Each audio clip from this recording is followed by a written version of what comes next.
If you're just joining us, we're going through The Energy Bus together by John Gordon. If you haven't heard it so far, why don't you go ahead and start at the beginning with the introduction and then listen, in sequence, because I think it will really encourage you and bring some new perspective and just breathe some life into you. So without further ado, let's dive on into chapter 17. The enemy is negativity. Tuesday morning, George walked on the bus with no life and certainly no kick in his step. He felt like a failure and was embarrassed to face the people who were trying so hard to help him succeed. Joy read his energy immediately and knew things had not gone well for him at work. This was her day off and the day she usually visited her father, but she had a feeling George would need her today and wanted to be on the bus to share some energy and lift him up if he needed it. Now, as she looked at George, she was sure glad she had followed her hunch. It wasn't the first time she had seen the look of defeat. In fact, most people, she recalled, had setbacks as they learned how to drive their bus. Each person and every team will be tested on their journey. It was part of the curriculum of life. She knew this all too well. It's just like riding a bicycle, she thought. In the beginning, you're going to fall off and get knocked down, but the important thing is to get back on. Stay strong, and after a while, once you master it, you'll ride with the confidence of a champion. She just had to help George take the wheel, and quick, because he was running out of time. "What's the matter, sugar?" she asked. "Where's the George who sprang on my bus on Friday?" "He's been knocked down by 2 left jabs and a right hook," answered George. "Well, it's time to get back up," Joy exclaimed. "Life is always going to knock you down. The important thing is you got to get back up. Haven't you seen the movie Rocky?" she asked. Her words piqued his interest. He had always loved the original Rocky movie and had even written his college essay about the movie and a person overcoming their demons and challenges to become someone of worth and value. "Well, of course I have. Who hasn't?" he said. "But that's a movie," he said skeptically. "And this is life, George, and I'm telling you to get back up," she said sternly. "But I failed," he said. "You haven't failed until you stop trying, George. Now pick that sorry head Now pick that sorry head of yours up. Sit up straight and let's talk about how to build some mental and emotional muscle and get your bus rolling." Joy asked George what had happened that got him so down, and he explained the situation and team dynamics to her. He cursed his 2 biggest problems, Larry and Tom, and the 3 wolves who had sabotaged him all day. "They're not the problem," Joy said to his surprise. "Well, what's the problem, then?" George asked, feeling annoyed. "Negativity itself," she said. "You see, there will always be negativity everywhere and in everything you do, George.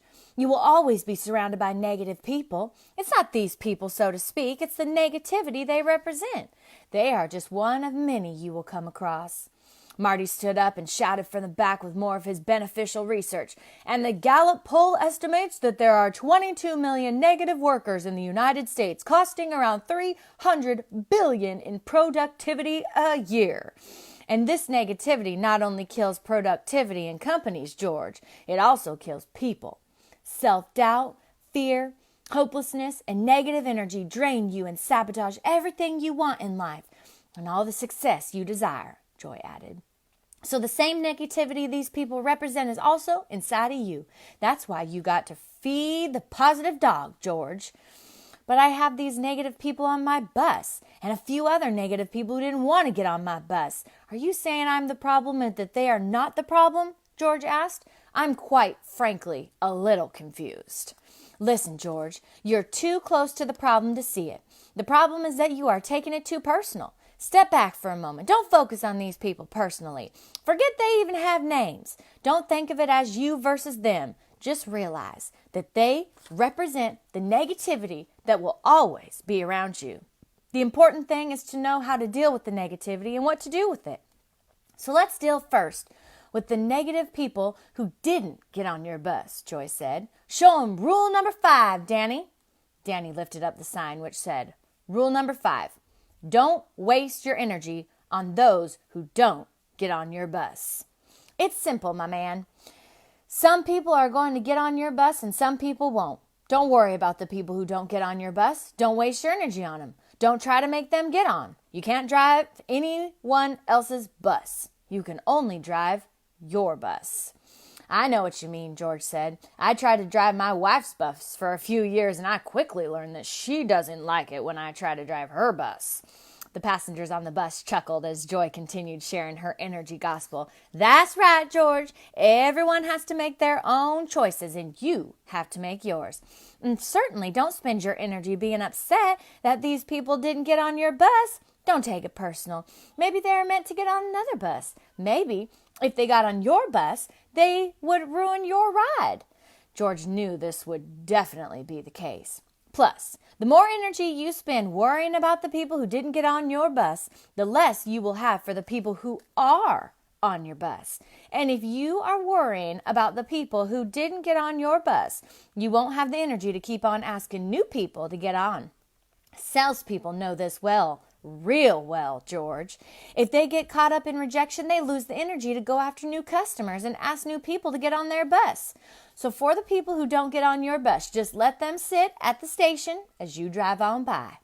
George now realized the grave mistake he had made. He had spent so much time thinking about the three wolves that he had completely ignored the people who wanted to be on his bus. He had been so tired and drained that he had no energy to move the bus forward. But what about the people who get on your bus but are really negative? George asked, as he thought of Tom and Larry. The mere thought of them sent shivers down his spine. Joy would have an answer for them as well as the solution didn't require weapons or garlic. What? Joy would have an answer for them as well, and the solution didn't require weapons or garlic. I don't know what that means. Chapter 18. No energy vampires on the bus. You asked about the negative people, and I'm going to be straight up with you, George. This rule is not for the faint of heart. It's not easy to deal with the negativity in the world, but it's something that's got to be done. Your success and life are so important that you must surround yourself with a positive support team. No one creates success in a vacuum, and the people we surround ourselves with have a big influence on the life and success we create.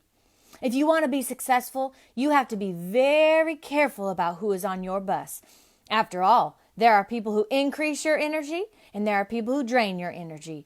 I call the people who drain your energy vampires, and they will suck the life out of you and your goals and vision if you let them.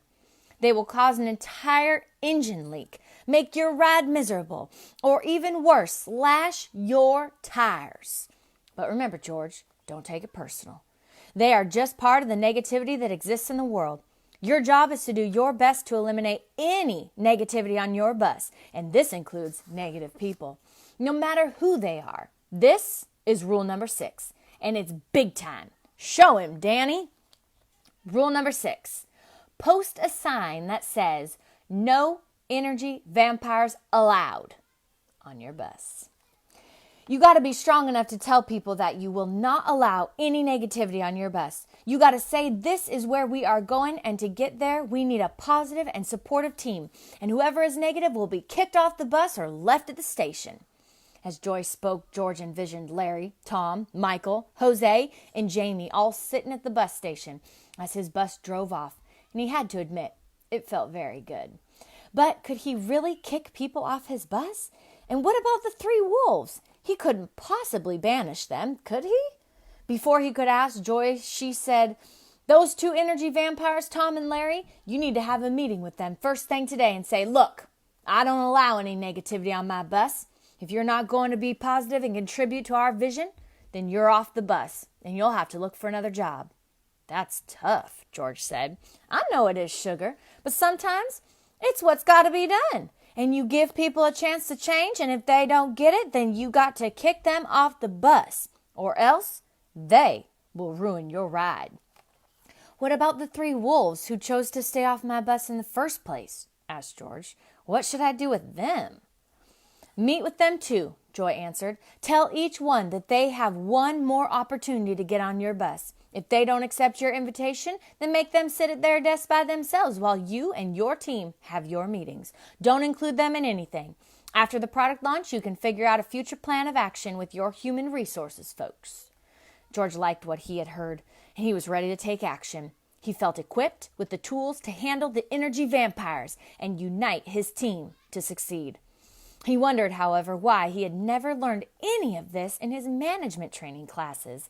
They teach all these policies and procedures, he thought, but they never help us deal with real people and real problems.